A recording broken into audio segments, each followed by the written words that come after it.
میرا سوال مردوں کی 4 شادیوں سے متعلق ہے۔ دین اسلام آخرت تک رہنمائی اور ہدایت کے لیے ہے۔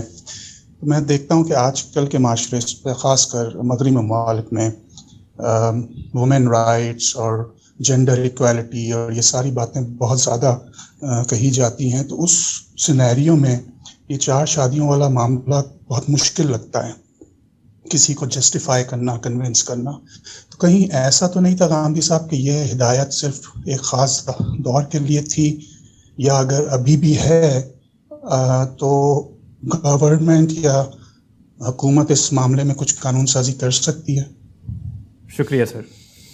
میرے بھائی، نہ یہ کوئی ہدایت تھی، نہ کوئی حکم تھا، نہ ہماری شریعت کا کوئی تقاضا ہے۔ ہمارے دین میں تو یہ بتایا گیا ہے کہ اللہ تعالیٰ نے جب ایک خاندان کی ابتدا کی تو ایک میاں بیوی سے کی، یعنی سیدنا آدم کے لیے کوئی 10 حوا نہیں بنائی، ایک ہی حوا بنائی، اور یہ تعلیم دی اس سے کہ ایک اچھا خاندان جس میں باہمی اعتماد ہو، جس میں بچوں کو محکم اور مستحکم ماحول میسر ہو، وہ ایک ہی میاں بیوی کے تعلق سے قائم ہوتا ہے۔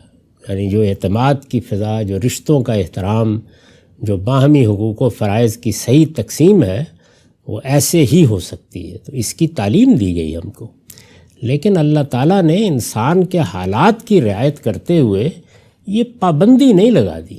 2 باتوں کو الگ الگ سمجھنا چاہیے۔ یہ پابندی نہیں لگا دی کہ ایک سے زیادہ شادی مرد نہیں کر سکتے۔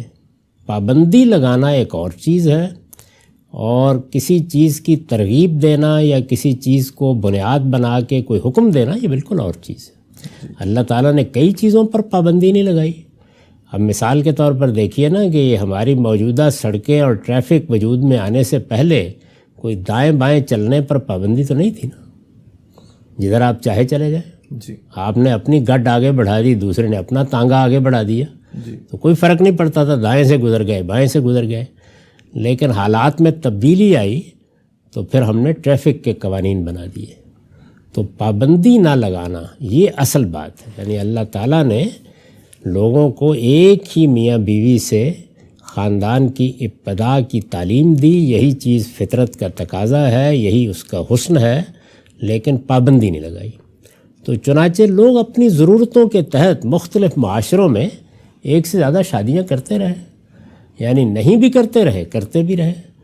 خاص طور پر قبائلی معاشرے کی سب سے بڑی ضرورت یہ ہوتی تھی کہ آج کل کے زمانے کا اسٹیٹ نہیں تھا جس میں پولیس ہے اور جس میں فوج ہے اور منظم ادارے ہیں اور آپ کو ایک طرح کا تحفظ حاصل ہے۔ لوگوں کو اپنے گھر بار، اپنی عزت آبرو کی حفاظت خود کرنا پڑتی تھی۔ تو اس میں ان کی یہ خواہش ہوتی تھی کہ ان کے ہاں زیادہ سے زیادہ اولاد ہو۔ یعنی کسی آدمی کی صرف ثروت یہ نہیں تھی کہ اس پر مال کتنا ہے، اس کی قوت کا اس پر بھی انحصار تھا کہ اس کے دائیں بائیں کھڑے ہونے کے لیے اس کے بھائی کتنے ہیں، اس کے بیٹے کتنے ہیں۔ اس کے بغیر لوگ اپنی عزت آبرو تک کی حفاظت نہیں کر سکتے تھے۔ تو اس میں لوگ زیادہ شادیاں کرتے تھے، اور قبائلی معاشروں میں عام طور پر شادیاں 3 4 5 5 10 ہو جاتی تھیں لوگوں کی، اور مقصد یہی ہوتا تھا کہ زیادہ تعداد میں بچے ہوں، ہمارے دائیں بائیں کھڑے ہوں۔ اس میں ظاہر ہے کہ جب ایک اجازت ہوتی ہے تو لوگ اس کو غلط استعمال بھی کرتے ہیں۔ تو اصل بات یہ ہے، قرآن مجید میں یہ معاملہ جہاں زیر بحث آیا ہے سورہ نساء میں، وہاں تو یہ زیر بحث ہی نہیں ہے کہ ایک شادی کرنی ہے 2 کرنی ہے۔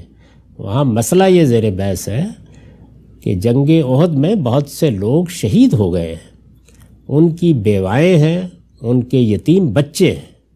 تو قرآن مجید نے وہاں لوگوں سے کہا کہ اپنی ضرورتوں کے لیے تو شادیاں کرتے ہی ہو، اگر تم ان یتیم بچوں کے ساتھ، ان یتیم بچیوں کے ساتھ انصاف نہیں کر سکتے، یعنی ان کے معاملات دیکھنے ہیں نا، ان کی ضرورتیں پوری کرنی ہیں، تو ان کے ساتھ جو عورتیں ہیں، یعنی ان کی مائیں ہیں، ان کی بہنیں ہیں، ان میں سے شادی کر لو۔ اس میں یہ فرمایا کہ 2 4 4 سے شادی کر کے ان کی سرپرستی کرو، ان کے ساتھ اچھے معاملات کرو۔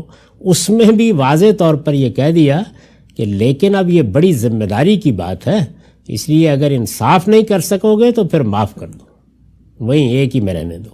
یعنی یہ بات ہے جو قرآن مجید میں کہی ہے، نہ اس کا کوئی زیادہ شادیوں سے تعلق ہے، نہ اس کی اجازت دینے سے تعلق ہے، نہ 4 شادیوں کی ہدایت کرنے سے تعلق ہے.